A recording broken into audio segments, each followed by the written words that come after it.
Hi everybody, and welcome back to Physical Therapy Distance Learning.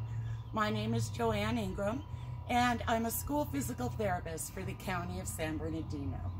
So today we're going to work on jumping, hopping, and leaping. So these skills are a little more advanced.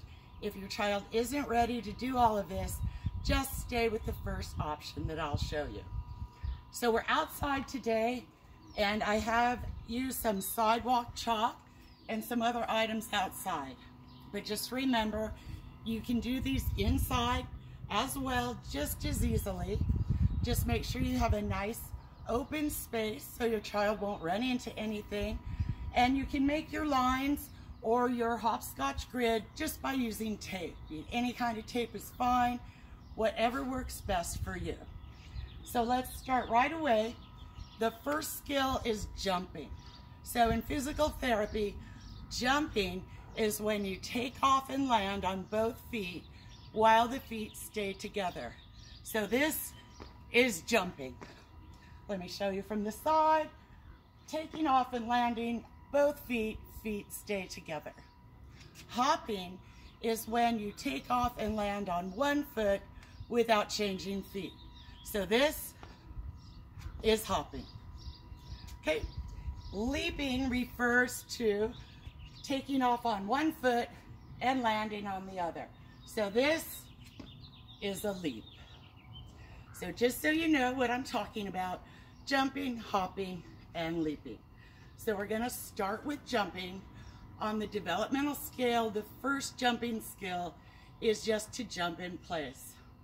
So if your child is willing to participate and work with you, just demonstrate to them that they're taking off and landing on both feet. If they need help, they're not able to do it by themselves, go ahead and stand facing them. Take both their hands and cue them to bend their knees and push up. So you're holding their hands, helping them, cueing them. First bend the knees, then push up. So if you see your child even just trying this movement, even if they're not getting off the ground, even if you just see a little lift through the legs or maybe even the heels coming up, you're good. They're participating with you, they understand what you want, and they're trying. So if you need to just stay right there working with that little push-up, that's fine. Okay, so the next skill is jumping from a ledge with the feet together. So I'm going to come over here. This is a Reebok step. It's specifically designed to step up and down off of. It's about 4 inches high, which is a good height to start with. And once again, taking off and landing on both feet, jumping from a ledge. Now what you'll see a lot with children with balance issues or children that haven't learned to jump yet, you'll get this. And that's okay. Once again, they're participating and they're trying. And that's half the battle. So when you demonstrate and take your turn, just really emphasize 2-foot landing, 2 feet. So when you are cueing your child or giving them verbal directions, cueing, it's best to keep it very simple and consistent. So if I were to tell my child, keep your feet together, land on both feet, use 2 feet, 2 feet, then I'm mixing up the directions with the activity or motion that I want them to do. So keep it short and consistent so they keep or form a strong connection with when you say this, it means that. So I recommend you use 2 feet, have them land on 2 feet. And that way when we move on to 1 foot, you're already halfway there with explaining that difference. Okay.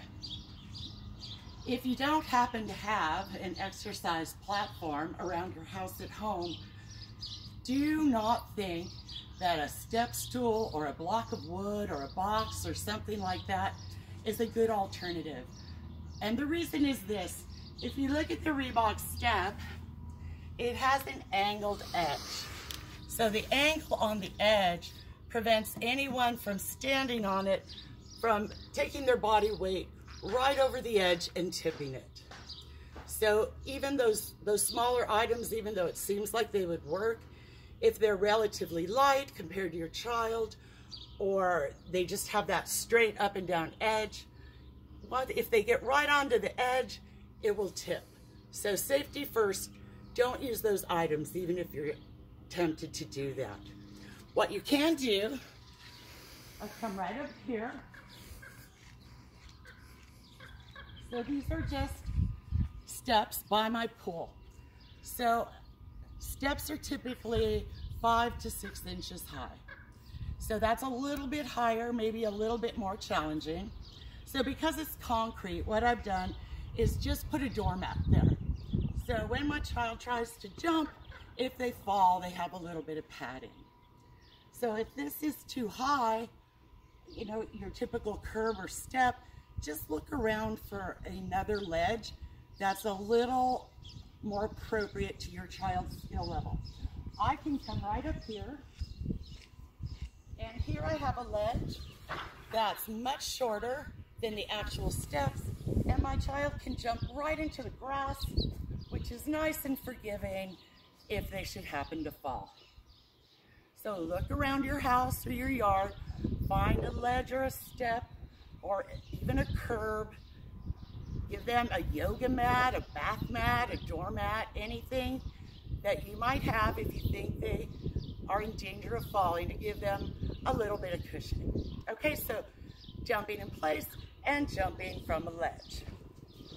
So let's go back over here. These skills in a normally developing child you should see at around 2 years of age. So jumping in place and jumping off the ledge, around 2 years. As your child gets older, we add in jumping forward and jumping over an object. And that we like to see around 4.5 to 5 years. So if your child is older than 5 and not able to do these things, it's a great thing for them to practice. So jumping forward, I'm just going to draw a line just to give a nice, clear idea to my child of what I want them to do. I'll have them stand a few inches behind it and just ask them to jump over. Just like that. And as they start jumping, if you see the staggered landing like this, once again, that's okay. Just work right there. That's where you need to be working. And just keep emphasizing that 2-foot landing, 2 feet, and really emphasize that demonstration when it's your turn. Okay, and the last one is jumping over a 2-inch high object. So once again, I've just gotten a beach towel and rolled it up. It's about 2 or 3 inches thick. And I'm gonna do it in the grass, just so it's a little bit safer, a little more forgiving if your child should fall. And once again, 2-foot takeoff, 2-foot landing, jumping over an object. Same thing, if you see the staggered landing, that's okay. Keep emphasizing in your demonstration the 2-foot landing, and let your child just keep practicing and working on it, and they'll get there. Okay, so those are your jumping skills. The next thing we're gonna look at is hopping. So hopping can be just as simple as having your child stand on 1 foot and try to hop. When you do this, you wanna let them choose which foot they wanna start on. Everyone has a preferred foot where they feel stronger or more stable.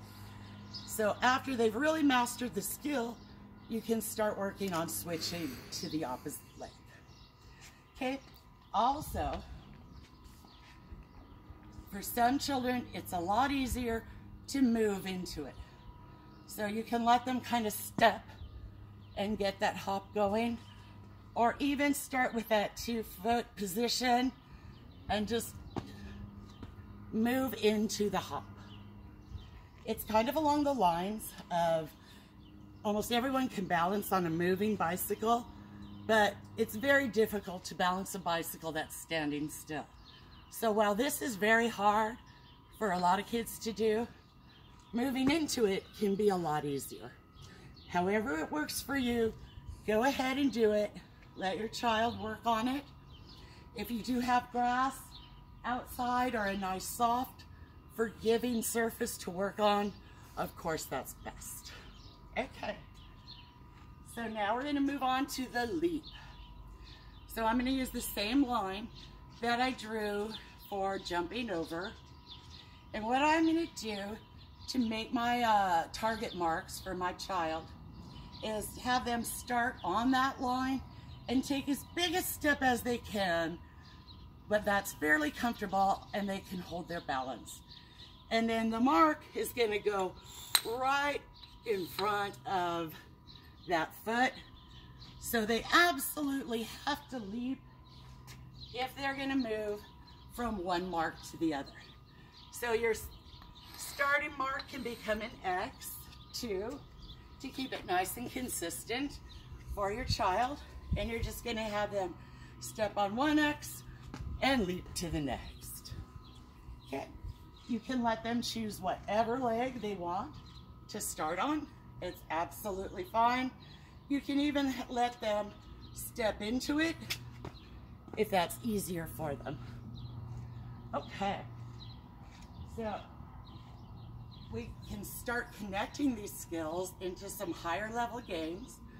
So once your child has mastered the very basics, or they're at least trying and they're attempting to do the jumps without needing your assistance, you can move on to hopscotch.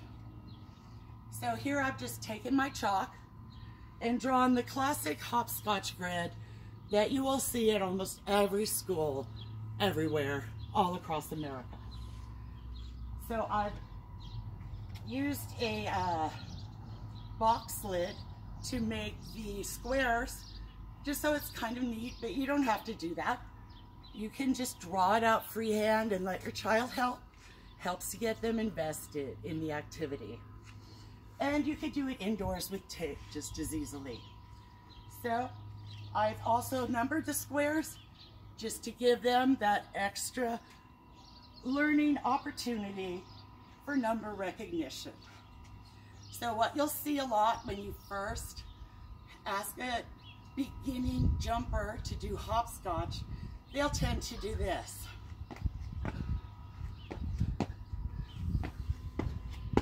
And that's okay. It's a good starting point, but obviously the main purpose of hopscotch is to work on that switch from 1 foot to 2. So this is your goal. Starting on 1 foot,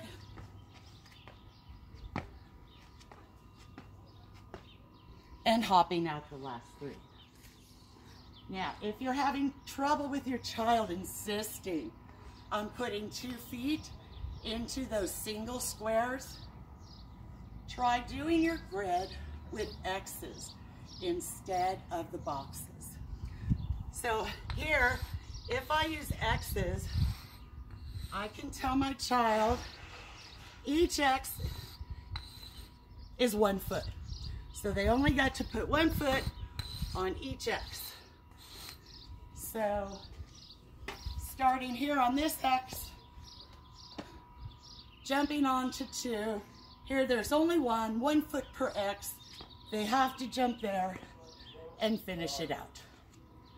So this kind of thing can help. I can't guarantee you that it will solve the problem, but remember to just focus on keeping it fun and interesting. Practice with patience. And that most children that are able to walk and have good enough balance to run around the yard and play, they're interested in jumping. They want to do it, and they will work at it for you. And the last thing I'm going to tell you in this video is Never underestimate the power of sidewalk chalk. Most kids love it, and it will get them interested in the activity if you're having trouble getting them motivated to participate. So let them draw some of the X's and the lines, let them fill in the numbers, even color in the squares. If you don't have sidewalk chalk, it's an excellent investment because it's just going to cost a few dollars, and it will give you a wide variety of different activities that you can do with it. So that's it for the basic jumping video. I'll be back with another video with higher level jumping activities. Thank you for watching, and remember, stay safe, stay home.